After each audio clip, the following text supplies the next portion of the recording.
चलो वांधो नहीं, चलो इधर ध्यान दो। कोई कोई क्वेश्चन ऐसे आएंगे। चार्ज ऑफ इलेक्ट्रॉन तो आपको याद होना चाहिए, जैसे हमको लाइट चैप्टर में क्या याद था, स्पीड ऑफ लाइट। वैसे यहाँ पे आपको इलेक्ट्रॉन की charge -1.6 × 10⁻⁹ coulomb,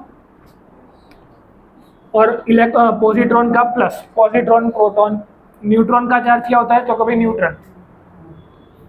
mass of electron 9.1 × 10⁻31 kg, mass of proton this, it is nearly equal to mass of neutron, but neutron थोड़ा रियलिटी में ज़्यादा होता है प्रोटॉन के मास से थोड़ा। और क्या सिखाया था, करंट। करंट का फॉर्मूला क्या होता है भाई,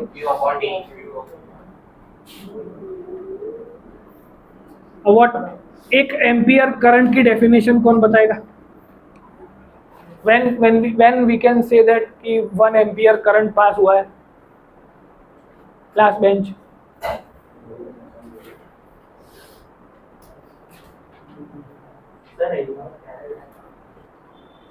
तू बोल बस। 1c/1 ऐसा नहीं होता है। When 1 coulomb of charge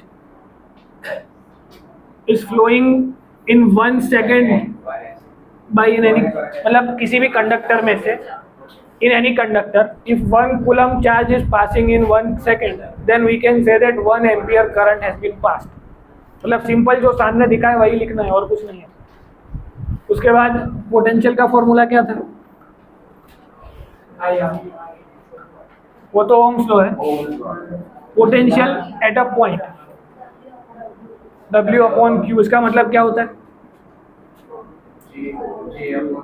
1 joule of work done on the 1 coulomb charge. हमने कल लास्ट लेक्चर में सीखा था कि टू क्रिएट अ फ्लो, किसी भी चीज का फ्लो कराने के लिए वी नीड प्रेशर डिफरेंस। मतलब वोल्टेज जो वायर के अंदर क्या करता है, प्रेशर डिफरेंस क्रिएट करता है, तब जाके चार्ज एक पॉइंट से दूसरे पॉइंट पे मूव कर पाता है। और क्या सीखा था वो ओम्स लॉ में, V = V is proportional to I। Proportionality हटती है तो रेजिस्टेंस आता है।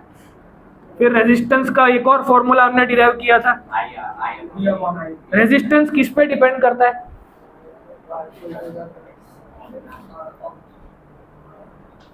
ઝોમ્બીઓ જેવું ના કરો, ઇજ્જત ના કરો। और શીખવાડ્યું હતું કે બહુ દૂરથી કરંટ આવે છે, तो वो किस पे डिपेंड करता है, resistance depends on length and inversely depends on area. मैंने आपको एक सवाल भी पूछा था कि नर्मदा डैम से पानी, मतलब सॉरी, करंट हमारे घर तक आता है लेकिन फिर भी करंट पहुंचता है हमारे घर तक, तो ऐसा कौन सा इंस्ट्रूमेंट बीच में है, पावर स्टेशन। सपोज एक पावर स्टेशन से करंट निकला और हमारे घर तक करंट पहुंचा, तो रेजिस्टेंस तो डिपेंड करता है लेंथ पे। तो 100 किलोमीटर का अगर वायर होगा तो यहाँ आते आते करंट तो खत्म हो जाएगा। तो there must be some instrument जिसकी वजह से ये नहीं होता है। ट्रांसफॉर्मर नाम सुना है कभी जीवन में? तो जब वहाँ से करंट निकलता है तो ट्रांसफॉर्मर यूज होता है, स्टेप अप ट्रांसफॉर्मर, जो वोल्टेज को स्टेप अप करवाता है, मतलब उसकी वोल्टेज को इंक्रीज करता है। आप लोगों ने शायद देखा हो, यहाँ पे मेन GEB का जो स्टेशन होता है वहाँ लिखा होता है 13,000 वोल्ट्स, समझ में आ रहा है? तो वहाँ से जो करंट आया वो स्टेप डाउन हुआ 13,000 वोल्ट में। वहाँ से जो करंट आया वो आपकी सोसाइटी के बाहर एक और ट्रांसफॉर्मर होगा, वहाँ पे लिखा होगा 440 वोल्ट, मतलब उसने और स्टेप डाउन किया उसको। मतलब हमको पता है कि वोल्टेज इंक्रीज करेंगे तो करंट इंक्रीज होगा। तो ये ट्रांसफॉर्मर काम क्या करता है, वोल्टेज को मैसिवली इंक्रीज कर देता है ताकि करंट जल्दी पहुंच जाए। समझ में आ रहा है? तो समझ में आ रहा है? तो स्टेप अप ट्रांसफॉर्मर यूज होता है, वो मतलब करंट वोल्टेज को इंक्रीज कर देता है, मतलब 13,000 वोल्ट। फिर सोसाइटी के बाहर, मतलब यहाँ बाहर निकाल के जो ट्रांसफॉर्मर आप देखोगे वहाँ पे नीचे लिखा होगा 440 वोल्ट्स, वो स्टेप डाउन हुआ। फिर हमारे घर पे आता है तो घर में और स्टेप डाउन हो जाता है 220 वोल्ट पे। समझ में आ रहा है? ऐसे करंट हमारे तक पहुँच रहा है। वेस्टेज तो यहाँ भी होता है लेकिन बहुत नहीं होता है बाय यूजिंग ट्रांसफॉर्मर, सिंपल। तो आप क्लास 12 में पढ़ोगे ट्रांसफार्मर का यूज़ क्या होता है, कैसे बनता है ट्रांसफार्मर। अभी हमारे पास रेजिस्टेंस जो है वो लेंथ पे डिपेंड करता है, रेजिस्टेंस जो है वो एरिया पे डिपेंड करता है। ऐसा हमने देखा कि अगर कोई वायर है उसमें रेजिस्टेंस है, अगर वो एल लेंथ का है, अगर लेंथ को बढ़ा दूँ तो रेजिस्टेंस फिर से बढ़ जाएगा। फिर देखा था कि अगर क्रॉस सेक्शन एरिया को बढ़ा दो तो नीचे पास होने की जगह बढ़ गई, तो रेजिस्टेंस तो वही रहेगा लेकिन अंदर से पास होने की जगह बढ़ गई। तो resistance increases with length and decreases with area. इन दोनों को साथ में लिखते थे कैसे, एल बाई ए। फिर प्रोपोर्शनलिटी हटती थी तो क्या आता था, R is equal to rho L by A. ये रो कौन था, resistivity. Resistivity rho is equal to R A by L, ये सब कराया था ना। एक सर्किट ली थी, नाइक्रोम वायर बीच में लगाया था, PQ। नोट्स ओपन करो एटलीस्ट। तो एक वीक था એટલે એક જન્મ નીકળી ગયો એવું બધું ભૂલી ગયા તમે લોકો। यहाँ पे L लेंथ का नाइक्रोम वायर लिया था, फिर 2L लेंथ का नाइक्रोम वायर लिया, फिर एरिया बढ़ा दिया वायर का, तो अलग अलग करंट की वैल्यू मिली। फिर हमने लास्ट में कॉपर वायर ले लिया तो और अलग ही कॉपर की वैल्यू, मतलब करंट की वैल्यू मिली। वहाँ से हमको समझ में आया देयर इज अ रेजिस्टिविटी नाम का कोई कॉन्सेप्ट है। समझ में आ रहा है। उसका फॉर्मूला होता है आर ए बाई एल। उसका यूनिट क्या बनाया था, आर का यूनिट ओम, एरिया का मीटर स्क्वायर, लेंथ का मीटर, तो मीटर ने मीटर को मार दिया, क्या बचा ओम मीटर। इसके बाद हमने 1 अपॉन रेजिस्टिविटी किया तो कंडक्टिविटी सिग्मा मिलता था। तो 1 अपॉन रो करेंगे तो L अपॉन आर ए मिलेगा। इस आर ए का भी यूनिट बनाया था मीटर अपॉन ओम मीटर, तो मीटर ने मीटर को मार दिया तो मो मीटर इनवर्स, ऐसा कोई उसका भी यूनिट बना था। कंडक्टिविटी मतलब how much wire is allowing to pass the current, and resistivity मतलब how much wire is resisting to pass the current. समझ में आ रहा है। तो रेजिस्टिविटी जो है वो करंट को रोकती है और कंडक्टिविटी है जो करंट को पास, मतलब ये ऐसा है। अब તમે જીવનમાં જોયું છે આને શું કહેવાય, मतलब इसके बारे में हम 2 सेंटेंस बोल सकते हैं कि ग्लास इज हाफ फुल, कोई बोलेगा ग्लास इज हाफ एम्प्टी, और दोनों वाइसे वर्सा एक ही बात बोल रहे हैं। सिमिलरली ऐसा है, कोई बोलता है रेजिस्टिविटी, कोई बोलता है कंडक्टिविटी, दोनों का मतलब तो एक ही हुआ। How much wire is allowing the current to pass and how much wire is resisting to current to pass, दोनों मतलब तो एक ही हुआ। समझ में आ रहा है। रेसिप्रोकल का मतलब क्या हुआ, कोई बोलता है आधा ग्लास भरा हुआ है, कोई बोलता है आधा ग्लास खाली, ऐसा बात तो एक ही बोल रहे हैं दोनों, खाली नाम अलग अलग है, कंडक्टिविटी और रेजिस्टिविटी। समझ में आ रहा है, सिंपल। तो इतना हमने लास्ट टाइम पढ़ा था। क्वांटाइजेशन, सबसे पहले चार्ज क्या होता है वो देखा, क्योंकि भाई चार्ज ऐसी क्वांटिटी है अदर देन द मास जिसकी वजह से एट्रैक्शन या रिपल्जन होता है। मतलब हमको पता था कि एट्रैक्शन ही होना चाहिए 2 पार्टिकल के बीच में, लेकिन रिपल्जन देखने को मिला जब हमने चार्ज की बात करी। रिपल्जन बहुत मैसिव में अमाउंट में देखने को मिला। फिर हमने देखा कि जो एट्रैक्शन रिपल्जन हो सकता है, अगर लाइक चार्जेस होंगे मतलब प्लस प्लस तो रिपल्जन होगा, प्लस माइनस अनलाइक होंगे तो एट्रैक्शन होगा। फिर क्वांटाइजेशन देखा कि 1 इलेक्ट्रॉन पूरा जाएगा, 1.5 इलेक्ट्रॉन नहीं जा पाएगा। इसको ऐसे भी लोग समझाते हैं कि क्लास में सपोज 20 स्टूडेंट्स बैठे हुए हैं तो 20.5 तो बैठ नहीं सकते, मतलब एक बच्चा एक साथ ही बैठ सकता है, कोई ऑप्शन नहीं है। मैंने आपको समझाया था पानी वाले एग्जांपल से कि बॉटल में से पानी अगर ग्लास में डालते हैं तो ऐसे हम उसको गिन नहीं सकते, लेकिन एक वाटर मॉलिक्यूल तो हम समझ सकते हैं बाय मोल कॉन्सेप्ट। समझ में आ रहा है। तो जो भी कॉन्सेप्ट आपको समझ में आया वैसे, लेकिन जब हम क्वेश्चन सॉल्व करते हैं तो यहाँ पे 1.6 लिखा है, इसका मतलब ये नहीं हुआ कि इलेक्ट्रॉन 1.6 हो गया। समझ में आ रहा है। हमने जब भी नंबर ऑफ इलेक्ट्रॉन्स फाइंड किए थे तो चाय के कप में कितने नंबर ऑफ इलेक्ट्रॉन्स, एक कूलम बनाने के लिए कितने नंबर ऑफ इलेक्ट्रॉन्स, तो नंबर आया था 6.25 इंटू 10⁻² क्या आया था 28 समथिंग, सब कुछ आया था 6 इंटू 10⁻18। तो इसका मतलब कोई अगर ऐसा बोलेगा यहाँ तो सर फ्रैक्शन हो गया, तो ये तो 6.25 इलेक्ट्रॉन नहीं हुए, पर ये फ्रैक्शन है कि नहीं है। मैथमेटिकली अगर देखो तो 6 के बाद 10⁻18 0 है। समझ में आ रहा है। मतलब मैथमेटिकली अगर मैं ये बोलूँ कि 6000 इलेक्ट्रॉन्स तो इसको मैं ऐसा भी बोल सकता हूँ 6.0 इंटू 10⁻³ इलेक्ट्रॉन्स। तो इसका मतलब ये 6 फ्रैक्शन में थोड़ी चला गया, समझ में आ रहा है? मतलब एक इलेक्ट्रॉन तो पूरा ही है, क्वांटाइजेशन का जो बेसिक मीनिंग है वो तो फॉलो हो ही रहा है, समझ में आ रहा है? ये 1.6 मतलब फ्रैक्शन नहीं है, 6.25 मतलब फ्रैक्शन नहीं है, समझ में आ रहा है? 6 करोड़ भी लिखना है तो उसके बाजू में 7 जीरोस होते हैं और यहाँ पे 18 जीरोस हैं। तो इतने करोड़ इलेक्ट्रॉन चाहिए, खरबों इलेक्ट्रॉन चाहिए, तब एक कूलम चार्ज बनेगा, समझ में आ रहा है? इसलिए इसमें फ्रैक्शन आ रहा है, बिकॉज बहुत बड़ा नंबर है। सिंपल, मतलब कोई ऐसा लेके मत आना कि आपने सिखाया कि क्वांटाइजेशन नहीं होता, यहाँ पे आपने बोला कि 6.25 इलेक्ट्रॉन। समझ में आ रहा है कि कॉन्ट्राडिक्टरी क्यों है? बस तो अपने हिसाब से कुछ रिवाइज करना है तो इसमें से कुछ लिखना है तो लिखो, फिर आगे बढ़ते हैं। एक बार सब कुछ समझ लो फिर से। क्वांटाइजेशन मतलब how many numbers of electrons are there, और कितने इलेक्ट्रॉन्स हमने निकाले। न्यूट्रल का मतलब क्या होता है? मतलब equal amount of proton and electron, तो उसके बोलेंगे न्यूट्रल चार्ज, मतलब न्यूट्रल स्फीयर या न्यूट्रल कुछ भी।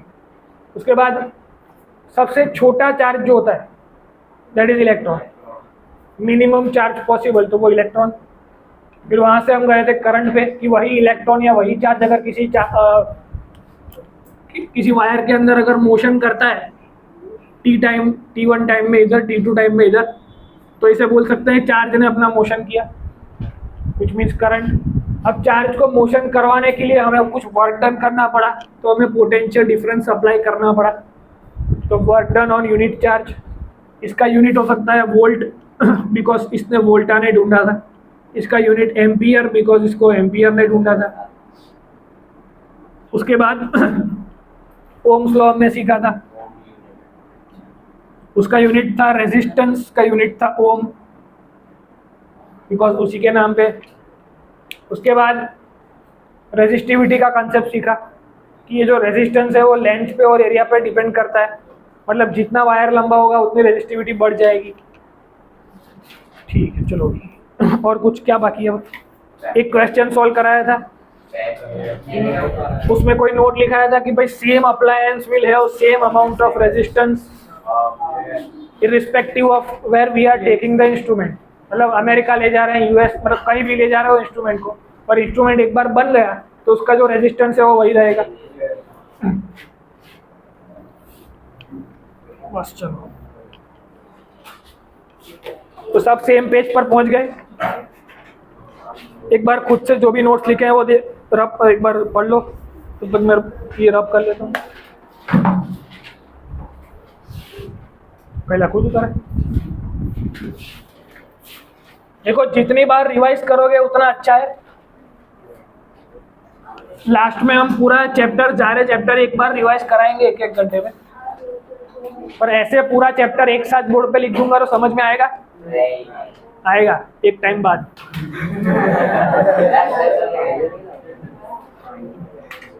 अभी लाइट वाला चैप्टर पूरा एक साथ समझा तो समझ में आ जाएगा, बिकॉज एक बार करा हुआ है। वैसे ही इलेक्ट्रिसिटी एक बार पूरा अगर हमने सीख लिया अच्छे से डिटेल में, तो सारे फॉर्मूला हमको समझ में आ जाएंगे।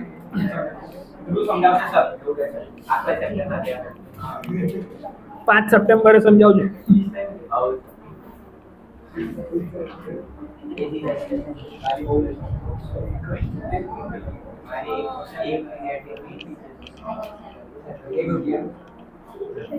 ₹10 पानी पूरी।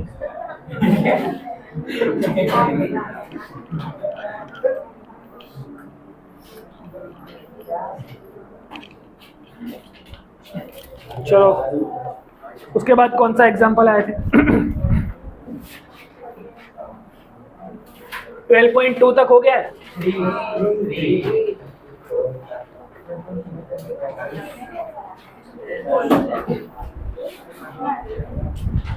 सुना 12.3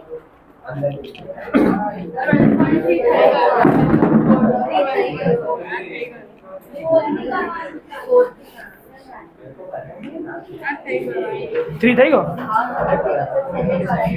4 લઈ ચલો 12.4 કોણ વાંચશે?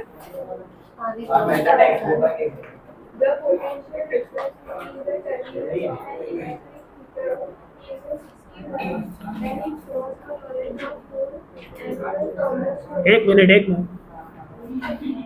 पहले नहीं, थोड़ी जोर थी, बुलंद आवाज में।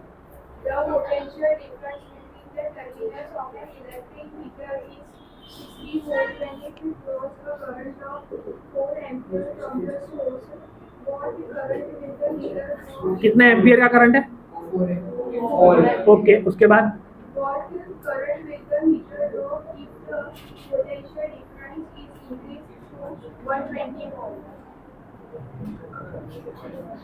ओके, बस खत्म। अब इधर ध्यान दो, समझना क्या है। केस ऐसा है कि heater is connected to 60 volt supply, तब मेजरिंग किया तो 4 एम्पियर का करंट उसने लिया। अब ये कोई ऐसा देश है जहाँ पे हीटर का वैल्यू 60 वोल्ट है, मतलब वहाँ का नॉर्मल वैल्यू 60, जैसे हमारा 220 वोल्ट का सप्लाई है, ऐसे ये कोई ऐसी कंट्री है जहाँ पे 60 वोल्ट है। फिर वो किसी और कंट्री में गया, वहाँ पे 120 वोल्ट का सप्लाई चल रहा है, तो उसका जो अमेरिका 110 है एक्चुअली, 110, तो कितना करंट वो लेगा वो हीटर। हमें इसमें क्या समझना है, लॉजिक क्या होगा इस पर्टिकुलर क्वेश्चन में।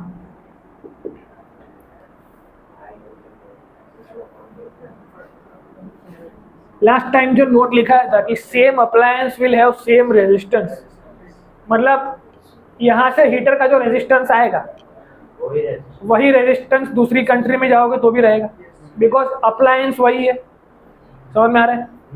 तो वो नोट आपको याद करनी है कि same appliance will always have same resistance. तो यहाँ पे V is equal to I R करेंगे पहली बार। वी नो दैट, क्वेश्चन को स्टार्ट कैसे करना है, पहले डेटा लिखो। डेटा लिखने के बाद we know that ohm's law is according to ohm's law V is equal to I R. We पता है, आई पता है, आर मिल जाएगा। फिर एक और सेंटेंस लिखो, appliance is same when we are connected it to a different source, मतलब with different voltage source, so that resistance will be same for case 2 also. या केस 1 में से आपको एक रेजिस्टेंस मिला, उसी रेजिस्टेंस को इसमें again we know that V is equal to I R, resistance जो था वही, वोल्टेज अब नया है V2, तो करंट मिल जाएगा फॉर द केस 2। चलो करो solve.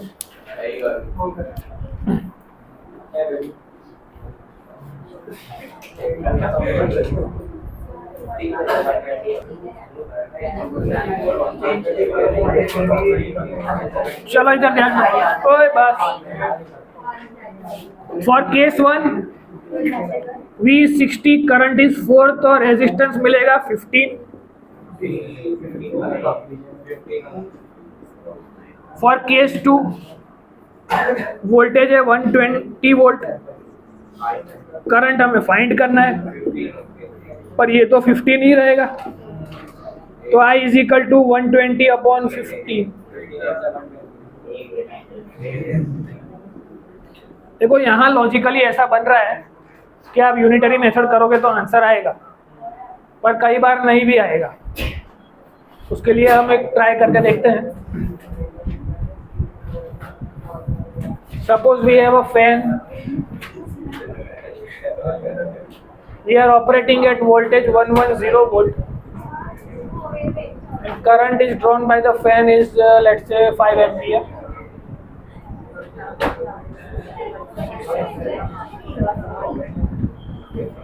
If the same fan is operated at 230 volts, then what will be the current? चलो आज सॉल्व करो।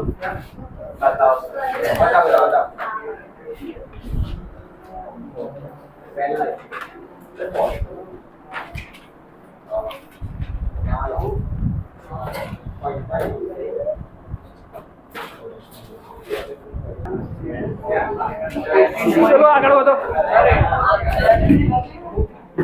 આન્સર તમારા લોકોનો જે આવે આન્સર લખવું આવેલા આન્સર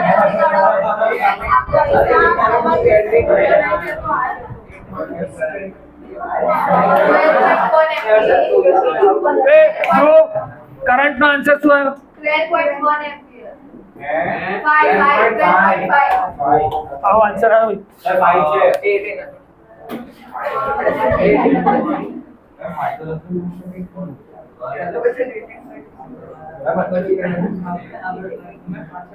પેલું ઓન કર્યું જો તો સેકન્ડ વધી રહી છે ટાઈમ વધારે ટાઈમ ચોંટી ગયો તો બંધ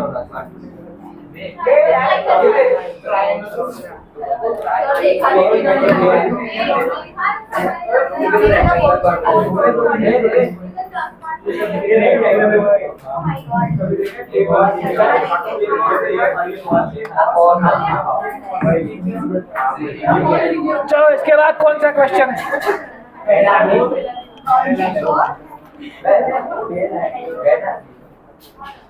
क्वेश्चन नंबर 12 पॉइंट कौन वाच से तो वाची काढो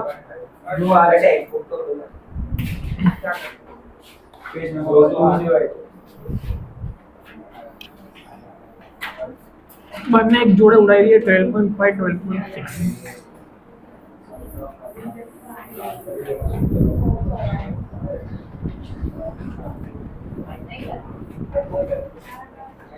कल्ला કેટલી વાલા મુહૂર્ત જોઈ Resistance of a metal around a length 1 meter is 6 ohm at 20 degrees Celsius. If the diameter of the wire is 0.3 mm, what will be the resistivity of the metal at the temperature? Using table 12 points and study the material of the wire. ના મજા once more શાંતિ એકદમ શાંતિ Resistance of a metal wire of length 1 meter is 26 ohm at 20 degrees Celsius. If the diameter of the wire is 0.3 mm, 0.3 okay what will be the resistivity of the metal at temperature using table 12.2? Predict the material of the wire. okay 12.6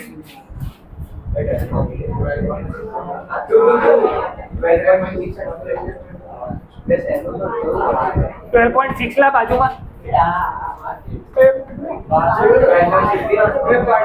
A wire of a given material having an area of a cross section A has a resistance of a 4 ohm. જોડે પછી કરી મારે વાંચો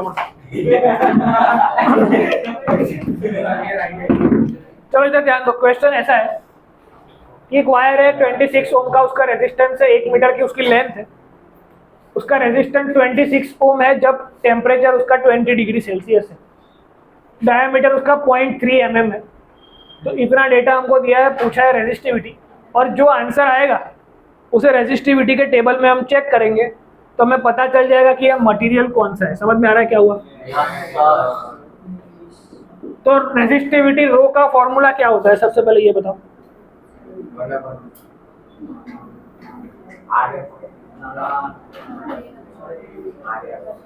इसमें से मुझे क्या पता है आर पता है एल पता है 1 मीटर एरिया निकालना पड़ेगा तो area of a wire wire कैसा होता है लेकिन हमें कौन सा एरिया निकालना है क्रॉस सेक्शनल एरिया तो इस वायर को ऐसे बीच में से काटेंगे तो मुझे ऐसा कुछ दिखेगा तो cross sectional area of a circle क्या होता है तो एरिया का फॉर्मूला क्या होगा उसमें से पाई का वैल्यू मुझे पता है 3.14 आर का फॉर्मूला यहाँ से मिलेगा 0.3 डिवाइड बाई 2 का स्क्वायर लेकिन mm है तो mm में से मीटर में ले जाना पड़ेगा mm में से मीटर में ले जाओ कैसे ले जाओगे 1 mm इक्वल टू कितने 10 टू द पावर 1 mm से सबसे पहले सेंटीमीटर में ले जाओ तो -1 -3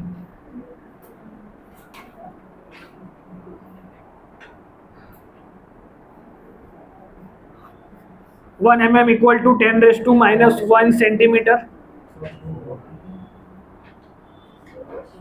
कितना कर सोला है 10,000 कैसे 1000 जो 1 mm का मतलब क्या होता है 0.1 सेंटीमीटर बराबर अब सेंटीमीटर में से मीटर में जाना है तो 0.1 इंटू 10⁻⁻2 मीटर्स मतलब बराबर से -3 से मल्टीप्लाई करना पड़ेगा उसका स्क्वायर समझ में आया क्या किया? सबसे पहले 0.3 डायमीटर में से रेडियस में ले गए डिवाइड बाई 2, और mm से मीटर में ले गए तो -3 से मल्टीप्लाई करना पड़ेगा। इस पूरे का स्क्वायर पाई इंटू आर का स्क्वायर। अब इसको सॉल्व करेंगे, जो एरिया आएगा, यहाँ मुझे आर पता है 26, एरिया यहाँ से जो आएगा वो यहाँ रख दूंगा, लेंथ मेरे पास है 1 मीटर, तो फाइनल आंसर क्या आएगा? Rho is equal to 26 into area upon 1। Area कहाँ से आएगा? यहाँ से जो ढूंढेंगे वो यहाँ पुट कर देंगे। चलो सॉल्व करो।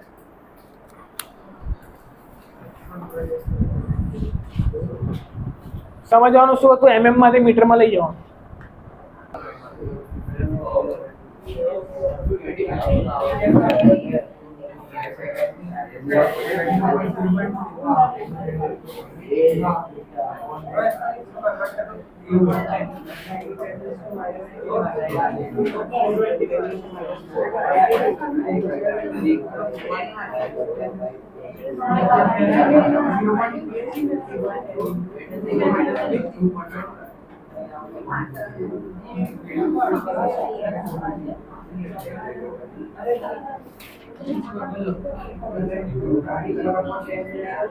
चलो सबसे पहले क्या करते हैं, इधर ध्यान दो,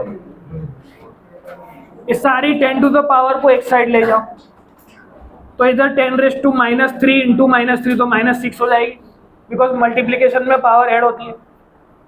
तो हमारे पास क्या बचेगा? 314, इसको पहले 2 से डिवाइड करा लो, क्या आएगा?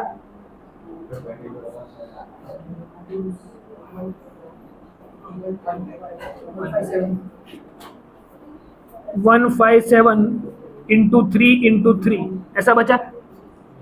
इधर बचा 10⁻⁻6, और नीचे 10⁻⁴ है, वो भी ऊपर जाएगा तो माइनस होके जाएगा। समझ में आया क्या किया? तो 10 टू द पावर को एक साइड ले जाओ, उसको पहले सॉल्व करो। अब 157, उसमें से आपको 150 पता है, तो 150 इंटू 6, 15 इंटू 6 क्या होगा? 90, तो 90 होगा। ये 900 के आसपास कुछ आएगा, इंटू 10⁻⁻10। अब पॉइंट को लेफ्ट साइड 2 पॉइंट ले जाना है, तो 9 इंटू लेफ्ट साइड ले गया तो पावर प्लस होगी, तो 10⁻⁻8 हो जाएगा। तो 9 इंटू 10⁻⁻8 इज योर एरिया। समझ में आया कैसे है? अब उस एरिया को यहाँ पुट करो, 26 इंटू 9 इंटू 10⁻8 -8 डिवाइड बाई 1। अब 26 इंटू 9 करो, क्या आता है? 234 इंटू 10⁻⁻8। वापस 2 पॉइंट लेफ्ट साइड लाओ, तो 2.3 इंटू 10⁻⁻6। ये क्या आया? रेजिस्टिविटी, मतलब उसका यूनिट है ओम मीटर। आओ आंसर આવે છે કે ના પાડે છે? કયો 4? અંદર શું આન્સર આવે છે?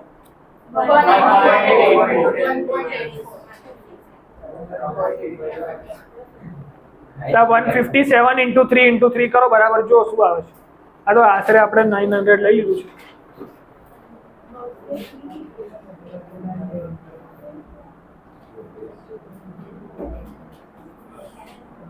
948 जैसा कुछ आएगा।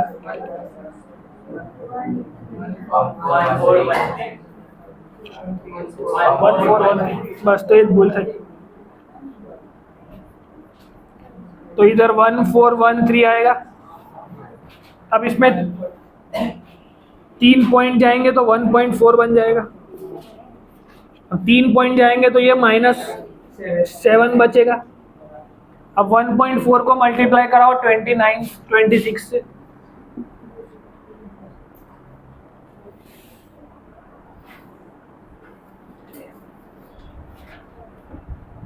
मतलब ऑप्शंस वाला केस होता तो ये मेथड चल जाती,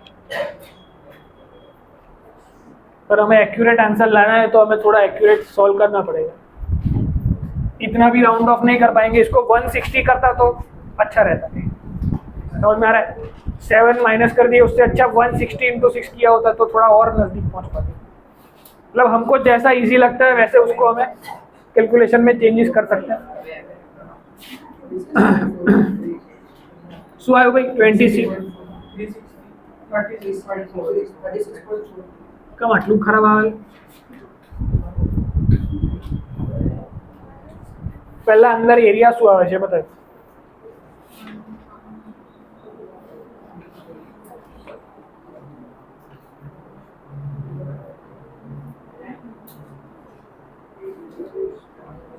બધું બરાબર છે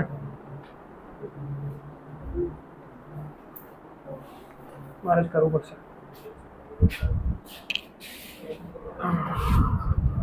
ચલો બધું પહેલેથી કરીએ।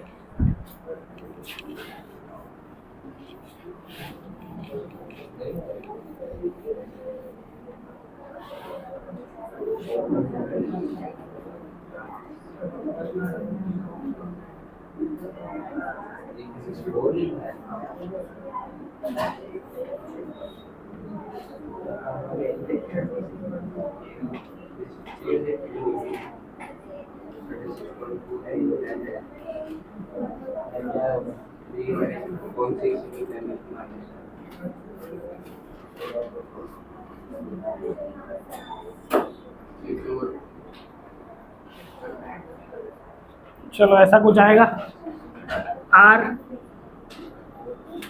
पाई r स्क्वायर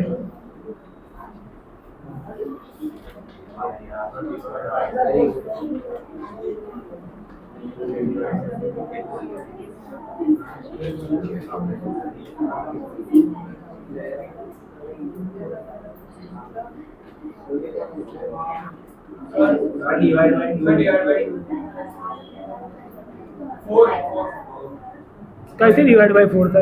हाँ r बाय 4 देखो डायमीटर डिवाइड बाय 2 करते हैं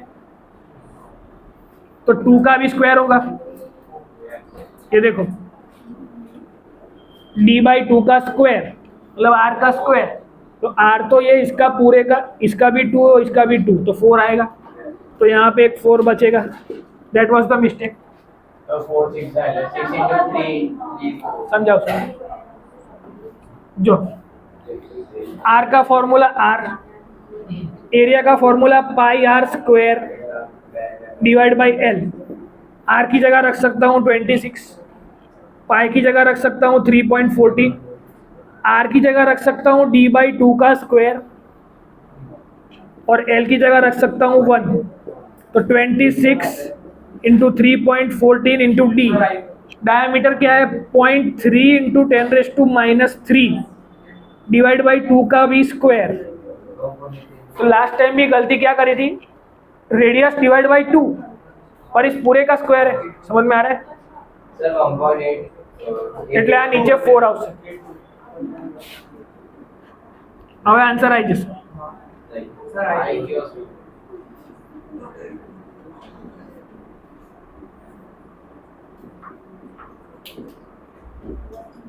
ऐसा कुछ होगा। अब इसको सॉल्व करो तो कुछ आंसर आएगा। सबसे पहले 2 से करो।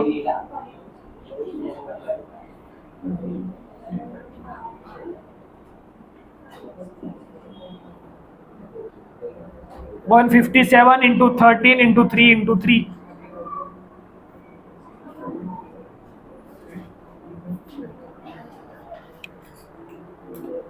तो क्या आएगा। समझ पड़ी બધું છે કુદી શું ચાલી રહ્યું છે પાકું કહું પાછું मतलब यहाँ पे हमने गलती करी थी पाई r स्क्वायर थोड़ी हम कसते हैं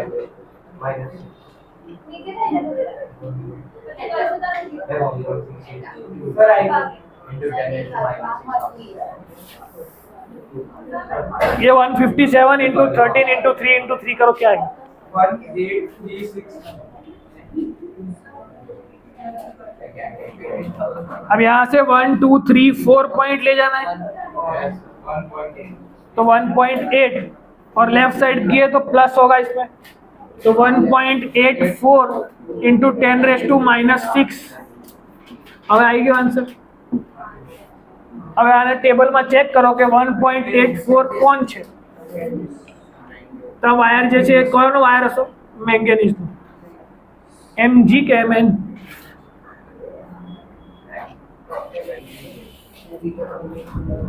ચલો ઉતાર લો ફટાફટ.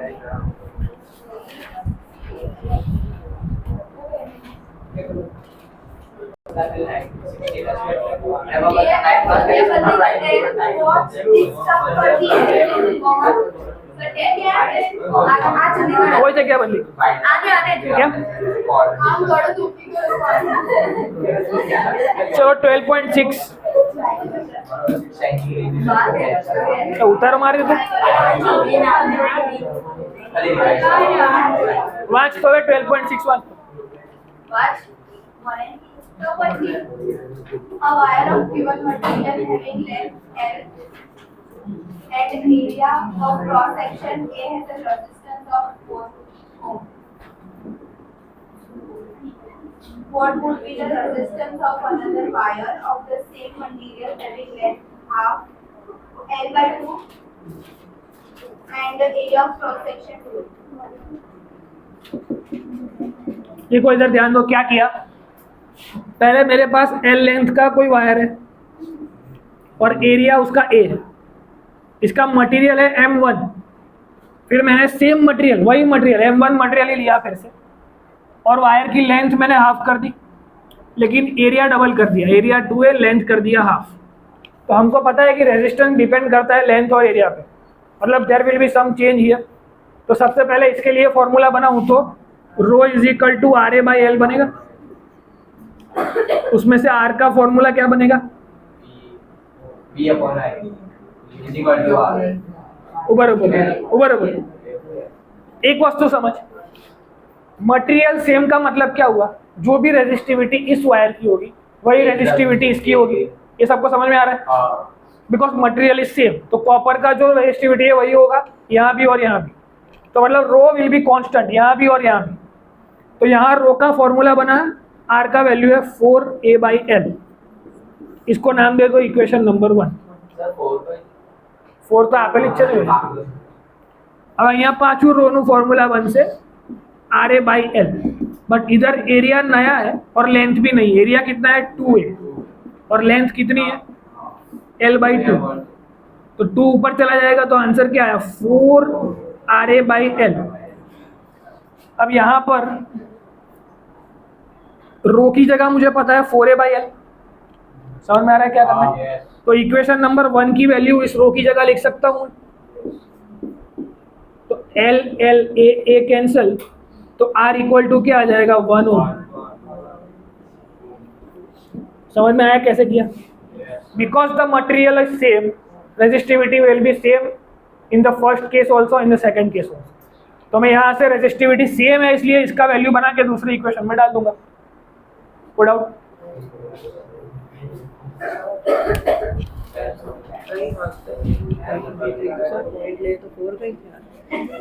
સિક્સ છે એટલે અહીંયા 4 કરાય ને. અહીંયા 5 થી વધારે છે એટલે અહીંયા 1 આગળ એડ કરી દેવાય.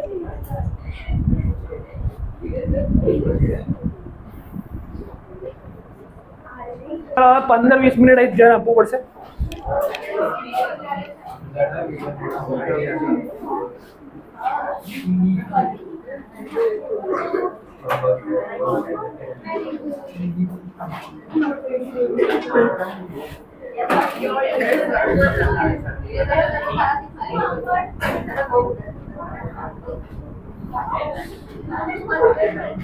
चलो इधर ध्यान दो, एकदम बातें बंद. Now we have to see the equivalent resistance of the system of resistors. Resistor कैसा दिखता है? ऐसा दिखता है. What do we mean by resistance? Resistor का मतलब क्या होता है? दिस इज एन अप्लायंस, मतलब फैन, एसी, लाइट, इसके अंदर क्या होता है? रेजिस्टर होता है, रेजिस्टेंस होता है जो लाइट को, मतलब करंट को खाता है. समझ में आ रहा है? अब सिस्टम ऑफ रेजिस्टेंस के हमारे पास 2 अवेलेबल ऑप्शंस हैं, दोनों को एक साथ पढ़ना है. एक को बोलते हैं सीरीज कनेक्शन एक को बोलते हैं पैरेलल कनेक्शन। यहां से दो क्वेश्चन के आपको आंसर मिलेंगे। Why voltmeter always connected in parallel, why ammeter always connected in series, ये सारे वाई वाले क्वेश्चन हैं। And why do we use parallel connection in our home. ये तीन मोस्ट इंपॉर्टेंट क्वेश्चन है जो इस थियरी से आपको इसका आंसर मिलेगा।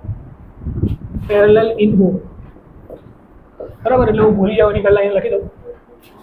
अब सबसे पहले what do we mean by series connection, तो सबसे पहले उसका सर्किट डायग्राम बनाना पड़ेगा। दिवाली में सीरीज देखी है सबने, लाइटनी सीरीज है।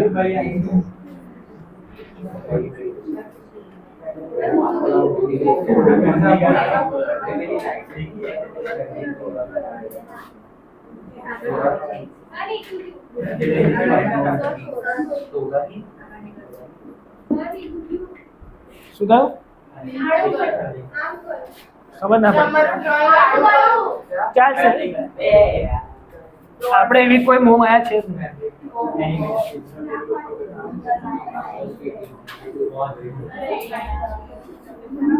चलो अब क्या लिखना है, सबसे पहले डायग्राम बनेगा।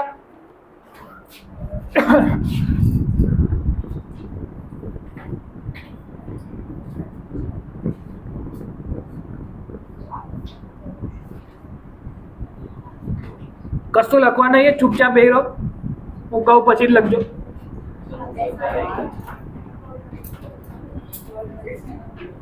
चलो इधर ध्यान दो। सीरीज कनेक्शन मतलब क्या और पैरेलल कनेक्शन मतलब क्या। अब यहाँ पे जो कनेक्शन है हमारे रूम में वो पैरेलल कनेक्शन है। सपोज कोई लाइट बंद हो गई या उड़ गई, खराब हो गई, लेकिन बाकी सब तो चलेगा, which means it is a parallel connection. और अगर कोई एक चीज खराब हो गई, जैसे दिवाली की जो सीरीज होती है उसमें एक लाइट अगर बिगड़ गई तो सब कुछ बंद हो जाएगा। ऐसा क्यों होता है वो समझते हैं। हमने सीखा करंट की डायरेक्शन क्या होती है, पॉजिटिव टू नेगेटिव। प्लस में से निकला करंट और ऐसे पूरा मूव होके वापस आएगा। स्विच ऑन कर दी, करंट मूव होना चालू हुआ। अब now same current is passing through R1, R2 and R3 और वापस आ गया। अब सपोज ये दूसरी वाला बल्ब बिगड़ गया तो यहाँ से करंट आया, इसको ऑन किया, लेकिन यहाँ तो पहुँचा ही नहीं। इसका मतलब सीरीज कनेक्शन का ड्रॉबैक क्या हुआ कि अगर एक इंस्ट्रूमेंट बिगड़ जाएगा तो आगे करंट पास नहीं होगा और आगे की चीज़ें हम यूज़ नहीं कर पाएंगे। सिंपल। तो मतलब सीरीज कनेक्शन मतलब everything is connected with each other normally. अब क्या करना है, इसमें आपको क्या सीखना है कि कौन वेरिएबल है और कौन कांस्टेंट है। कांस्टेंट कौन है, इधर करंट जो था वही करंट इसमें से भी गया, इसमें से भी गया, इसमें से भी गया, वापस आ गया। तो करंट इज कांस्टेंट किस कनेक्शन में, सीरीज कनेक्शन में। Same current is passing throughout the whole circuit, which means current is constant inside the circuit. Simple. और कौन वेरिएबल, तो पोटेंशियल डिफरेंस जो है वो वेरिएबल होगा। कैसे, समझाता हूं कैसे। सपोज कोई 5 वॉट का बल्ब है तो उसको ऑन करने के लिए कम करंट चाहिए, तो पोटेंशियल भी कम चाहिए।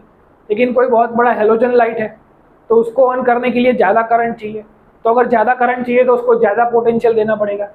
जैसे नॉर्मल फैन को चलाना है तो 6 एम्पियर करंट इनफ है, लेकिन एसी को चलाना है तो 15 एम्पियर 20 एम्पियर करंट चाहिए। तो इसको 20 एम्पियर करंट देने के लिए we need to apply more potential difference. इसको 6 एम्पियर करंट देने के लिए we need to apply smaller potential difference. समझ में आ रहा है। मतलब ये सारा पोटेंशियल अलग अलग होगा, डिपेंड्स ऑन द अप्लायंस। समझ में आ रहा है। विच मीन्स पोटेंशियल वेरिएबल होगा। समझ में आ रहा है। लेकिन टोटल पोटेंशियल जो अप्लाई किया है उसी के 3 टुकड़े हुए होंगे, नया तो बाहर से कुछ आया नहीं। तो सिमिलरली जो वेरिएबल है उसका इक्वेशन बनेगा। From the diagram we can say that V is equal to V1 plus V2 plus V3. Simple. जो टोटल है उसी के 3 टुकड़े हुए होंगे। सिंपल। कोई डाउट किसी को। अब according to ohm's law V का फॉर्मूला क्या होता है, तो इस V की जगह लिख सकता हूं मैं IR सीरीज का। V1 की जगह लिख सकता हूँ IR1, IR2, I common cancel हो जाएगा, तो सीरीज कनेक्शन का फॉर्मूला मिला R1 plus R2 plus R3। ये फॉर्मूला डिराइव हुआ कि if we have connected resistors in series, तो उसका रेजिस्टेंस, इक्विवेलेंट रेजिस्टेंस जो आएगा फाइनल आंसर, वो सिंपली ऐड करके आएगा। कोई डाउट किसी को इसमें? अब सिमिलरली इसमें करना है, इधर ध्यान दो, यहाँ से कोई करंट आई आया और यहाँ कौन सा है, जॉइंट है, तो जॉइंट क्या करेगा, करंट को स्प्लिट करेगा। ये हमने अच्छे से समझा हुआ है कि वायर जॉइंट जहाँ होता है वहाँ करंट स्प्लिट हो जाता है I1, I2 और R3 में, I3 में। तो यहाँ पे कांस्टेंट कौन हुआ और वेरिएबल कौन हुआ?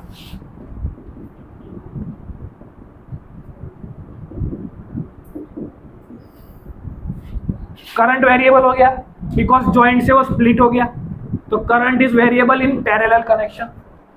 कौन कांस्टेंट है? तो क्या potential, potential across the two terminal, इसके टू टर्मिनल तो इधर है, तो potential constant. According to this जो वेरिएबल है उसी का फॉर्मूला बनेगा। ये जो I है उसके 3 टुकड़े हुए, वापस 3 टुकड़े इकट्ठा होकर के I बन गया, तो मैं लिख सकता हूँ I is equal to I1 plus I2 plus I3। कोई डाउट किसी को इसमें? We also know V is equal to IR, तो उसमें से I का फॉर्मूला क्या बनेगा, V अपॉन R। तो इसकी जगह लिख सकता हूँ V upon RP, V upon R1, because resistors तो सारे अलग ही है, V अपॉन R3, सब जगह से V कॉमन एंड कैंसल, तो पैरेलल कनेक्शन का फॉर्मूला भी ना 1 upon R1, 1 upon R2 plus 1 upon R3। अब हमें क्या समझना है, सबसे पहला क्वेश्चन कि why voltmeter always connected in parallel, क्योंकि we know that potential difference 2 point के बीच का निकालना है, तो उसको पैरेलली कनेक्ट करेंगे तो ही तो 2 पॉइंट मिलेंगे, तभी जाकर डिफरेंस निकलेगा 2 पॉइंट का। सिंपल, यहाँ पे प्रेशर ज़्यादा होना चाहिए यहाँ से, तभी करंट अंदर घुसेगा। That's why potential voltmeter को ऑलवेज पैरेलल में कनेक्ट किया जाता है। और ए मीटर को ऑलवेज सीरीज में क्यों कनेक्ट करते हैं? तो क्या अगर ए मीटर यहाँ सीरीज में कनेक्ट किया है मतलब टोटल करंट मिलेगा। अब गलती से मैं अगर ए मीटर को यहाँ कनेक्ट कर दूँ तो मुझे खाली I1 का वैल्यू मिलेगा, मुझे अगर टोटल चाहिए तो मुझे उसको सीरीज में ही लगाना पड़ेगा। किसके साथ सीरीज में? बैटरी के साथ सीरीज में। तो ए मीटर जो है वो ऑलवेज सीरीज में होगा बैटरी के साथ, ताकि टोटल करंट का वैल्यू हमें मिल सके। फिर हमारे घर में पैरेलल कनेक्शन क्यों यूज होता है? तो क्या भाई करंट डिवाइड हो जाता है ताकि सारे इंस्ट्रूमेंट में अलग अलग करंट जाए। कोई एक इंस्ट्रूमेंट अगर बंद भी हो जाए तो यहाँ से करंट स्प्लिट होकर दूसरे 2 में तो जाए और दूसरी 2 लाइट तो ऑन हो जाए, इसलिए पैरेलल कनेक्शन इज ज़्यादा यूजेबल है। फिर एक चौथा एक पॉइंट और है कि सीरीज कनेक्शन जो होता है उसका जो आंसर आएगा वो सर्किट में सबसे बड़ा रेजिस्टेंस जो होगा, ये मोस्ट इंपॉर्टेंट पॉइंट है।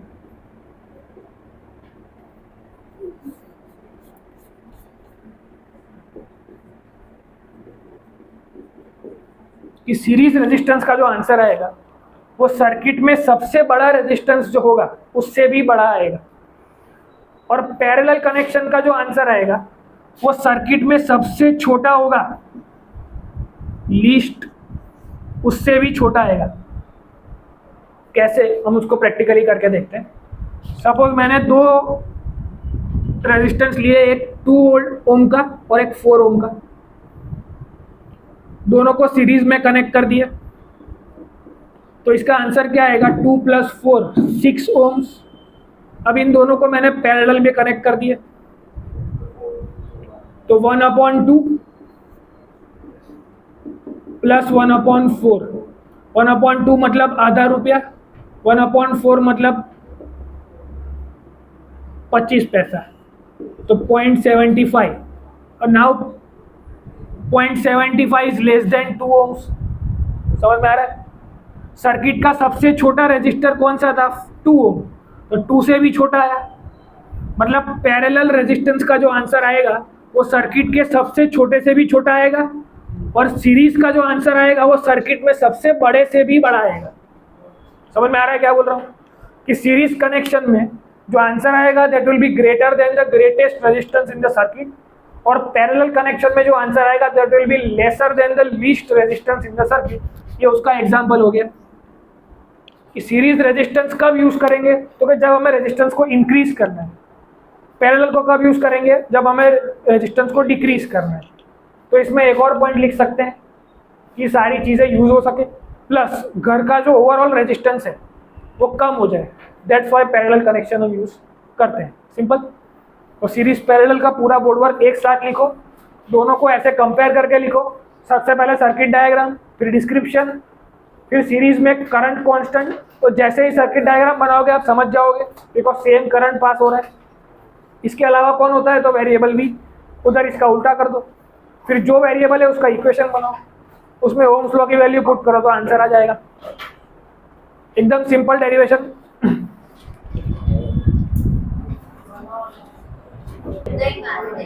50 मिनट हो जाए।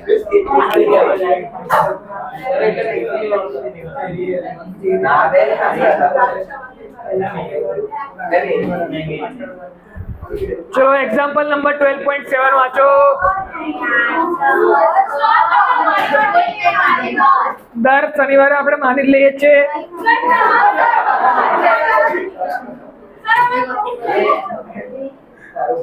શું કરું છું? ચલો વોટ કરો. કોણ પક્ષમાં છે કે 12.7 કરવામાં આવે? લાઈવ વોટ કરો ભાઈ.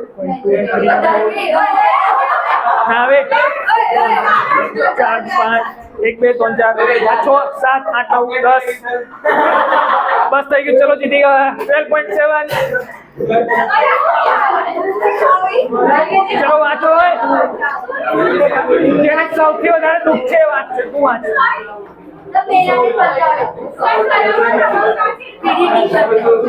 5 વાર લખેલું છે બધું. ચલો વાંચો. ના પેલી વાત પ્રાચી.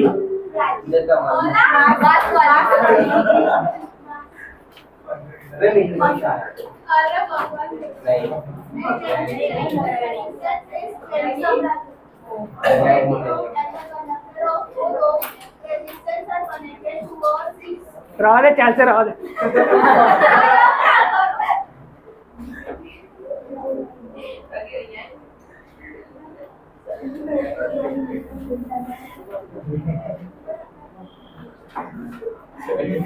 अच्छा ओके.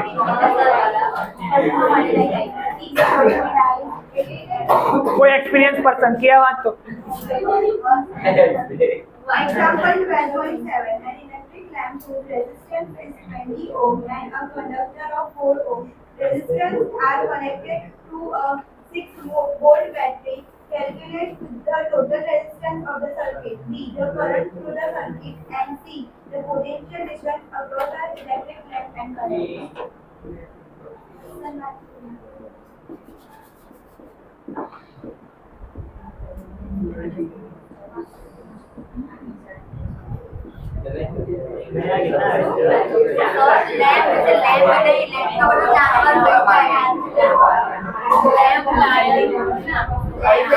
बस ओए.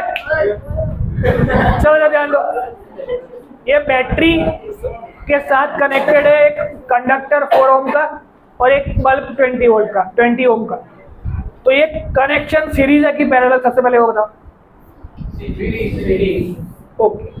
सीरीज में कौन कांस्टेंट होता है भाई? तो current through out the circuit एक ही होगा. ऐसा तो होगा नहीं कि इसमें से अलग जाएगा इसमें से अलग जाएगा. But we know that series connection में पोटेंशियल अलग अलग होते हैं. मतलब कंडक्टर का अलग होगा और लैंप का पोटेंशियल अलग होगा.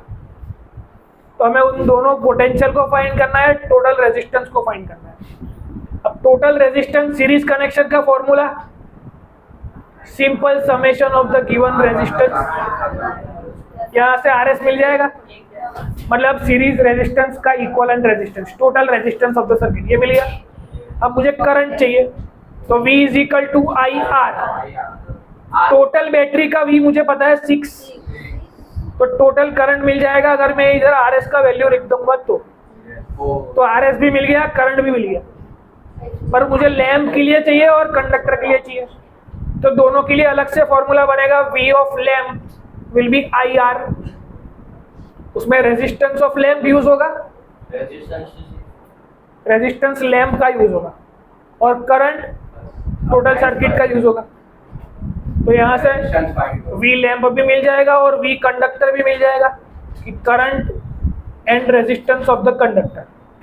सिंपल क्वेश्चन, फॉर्मूला अप्लाई करो, आंसर लाओ, कुछ करना नहीं है, सॉल्व करो और कर जाओ।